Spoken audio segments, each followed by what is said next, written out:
Yeah, so we should talk about November. So fall wasn't really exactly all pumpkin spice for much of the US, and November carried that trend on. NASA recently wrapped up their analysis and said that the November we just experienced was the second hottest in their records. And it was also the hottest November since 1880, with an aside from the one we experienced just last year. In fact, we here at Climate Central analyzed 191 cities across the US.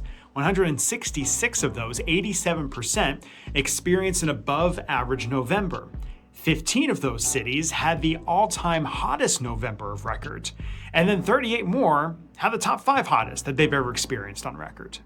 And look, you can glance at the data for November for several cities over the past couple of decades. We know that it is a warming month.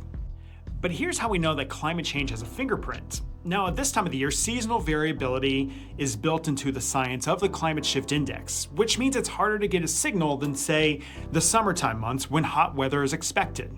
So a climate shift index of 3, meaning unusually warm temperatures made at least 3 times more likely due to climate change, well, that's pretty rare in November.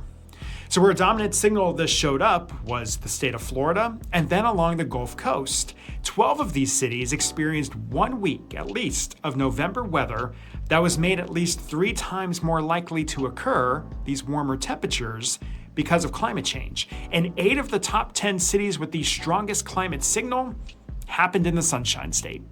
And while the signal was very strong in the south, there was still record heat across the north, and there was a flicker of a fingerprint of climate change there as well. So we'll let Bing and Buble croon about White Christmas, and we'll see just how frightful the weather may be in the month of December. Until then, you can check out this attribution report for November, as well as explore how climate change is impacting temperatures every single day globally.